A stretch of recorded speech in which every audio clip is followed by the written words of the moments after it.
මේ ලෝකෙ මිනිස්සු තුල කෙනෙකුට තෝ කියලා කතා කරන්න උනා නම් කතා කරන්න උනේ පිට කෙනෙකුටද ළඟින් හිටපු කෙනෙකුටද? ළඟම ඉන්න කට්ටිය. පාරේ යන මිනිස්සුන්ට තෝ කියලා කතා කරනවද? අපි එහෙම කතා කරන්න බයයි අපි අපි කතා කරන්නේ බය නැහැ. නැතුව කතා කරන්නේ ආවේග පිට කරන්නේ කාත් එක්කද? ළඟම ඉන්න පිරිසත් එක්ක. වැදගත්ම කාරණය. පළවෙනියටම පුරුදු වෙන්න අහගන්න. වෛරය පිට කරේ ජීවිතේ ඉස්සරලම කාත් එක්කද? කේන්ති ඇති උනේ කාත් එක්කද? ළඟම අයත් එක්ක. කවුද ළඟම හිටියේ? අම්මයි තාත්තයි. ඉස්සරලම කේන්ති අපේ ජීවිතේ පිට කරේ කාත් එක්කද? අම්මත් එක්ක. ළමයි උදේට බත් එක දාලා ඉස්කෝලේට යන්නේ නැද්ද? අනිවාර්යයෙන්. යනවා. ඉස්කෝලේ යර ලාපු ගමන් දොර වහගෙන බුදිය ගන්නේ නැද්ද? එහෙම කරනවා සම. කණ්ඩ කිව්වට නොකා ඉන්නේ නැද්ද? කාත් එක්කද කේන්තිය පිට කරන්නේ? අම්මත් එක්ක. අම්මත්. ඊළඟට කේන්තිය පිට කරන්නේ සහෝදරොත් එක්ක. කුහකකම කියන එක අඳුරගත්තේ කොහෙන්ද? ඊර්ෂ්‍යාව කියන එක අඳුරගත්තේ කොහෙන්ද? මල්ලිට දෙනවා මට නෑ කියන්න පටන් ගත්තා. පැහැදිලිද ඔබතුමල්ලට මේ ආරයයි පරිසරයයි කොච්චර වැදගත්ද? එහි ආබුදුනේ. ආරය පරිසරය කොච්චර වැදගත්ද කියනවා නම් බුදු වෙන්නත් බලපානවා. දිව්‍ය ලෝකෙන් මනුස්ස ලෝකෙට එන්න හදනකොට දෙවිවරු ගිහින් ආරාධනා කරනවානේ බෝධිසත්වයන්ටනේ. කාලෝයන්තේ මහාවීරනේ උප්පජ්ජමාතු කුච්චය. මොනවාද බලන්න කියන්නේ? කාලය, නේ, දීපය, කුලය, දේශය මොනවාද? ආරයයි පරිසරයයි. බුදු වෙන්නත් මනුස්ස ලෝකේ උපදින්න නම් මොකද්ද හොඳට තියෙන්න ඕන? ආරයයි පරිසරයයි. මේ හැම ප්‍රශ්නයකටම මුල අපේ ගෙවල් වල ආරයේ පරිසරයේ ගැටලු. අපි අහනවා දැන් ඔය ළමයි මොකටද ඔය කේන්ති ගන්න? දැන් කෙලෙහි ගුණ අමතක වුණාම කේන්ති යනවා. හැම කෙනෙක්ම මෙතනින් ඇහුවොත් කියයි ඔය සමහරු කියනවා අම්මා තාත්තා අපිට මොනවද කෙරුවේ කියලා. සෑහෙනට ඇහිලා තියෙන ඔය ප්‍රශ්නේ. අය සමහර වෙලාවට කියවෙනවා ඉතින් හැදුවනම් කරන්න එපයි. ඒක ඒගොල්ලෝගේ වගකීම. ඒක වගකීමනේ.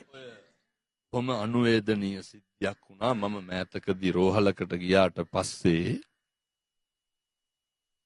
මිනිස්සුන්ට මතක තියෙන්නේ අවුරුදු 20න් උඩ මතක නැහැ.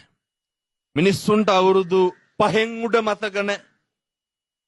අර තාත්තා ළමා වාට්ටුවට ගියේ.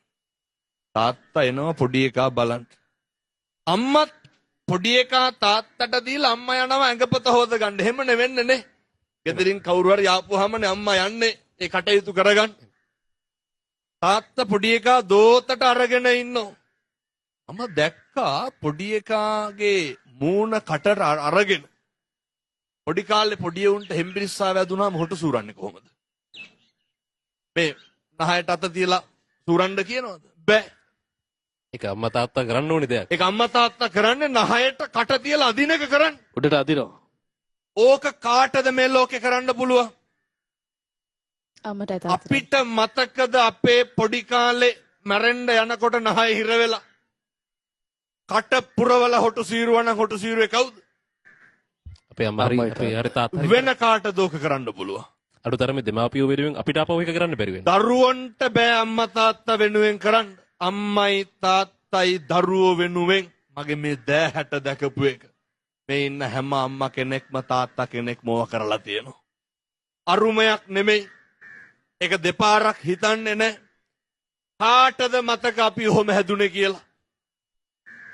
විශ්ස පැනපු ගමන් කියනවා අම්මා ගිහිල්ලා අක්කගේ දරුව බැලුවලු අයියාගේ දරුව බැලුවලු මගේ ළමයි බලන්න ආවේ නෑලු. වෛර බඳිනවා. අපේ හැමතුන්නේ මට හිතෙනවා මේ අම්මලා තාත්තලා අපිට ඔක කියන්නේ නැති එකද ප්‍රශ්නේ කියලා. අපිට කවදාකවත් කියලා නෑනේ මම ඔයා වෙනුවෙන් මම මේවා කරා. ඒකනේ අහන්න අපි හැමෝටම මොනවද කරේ කරේ කියලා. මාතා යතා නියං ඒක පුත්තං ආයුසා ඒක පුත්ත මනුරක්කේ. මව්වරු කොහොමද දරුවෝ හදන්නේ? ඇල්ලතර වීදුරුවක්වත් බලාගෙන නෙමෙයි. එයි. අම්මලා කොහොමද කිරි දෙන්නේ? තාත්තලා කොහොමද පෝෂණය කරන්නේ? දෙමව්පියෝ කොහොමද දරුවෝ පෝෂණය කරන්නේ, වර්ධනය කරන්නේ, ලොකු මහත් කරන්නේ? කිසිම දෙයක් බලාගෙන නෙමෙයි.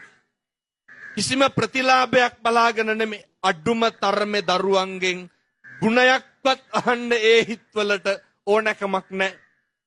එකම දේ තමයි අවශ්‍ය දේ. ලෙයින් මසින් ජාතක කරපු දරුවෝ උස්මහත් වෙනවා දකින්න එක තරම් අම්මට තාත්තට වෙන සතුටක් නැහැ. ඒ හින්දා වෛරය පිරිමහන එක නවත්තන්න ගෙදරි. වෛරය පිරිමහන එක නවත්තන්න සහෝදරයොන්ගේ අය වෛරයක් ඇති වෙන්නේ.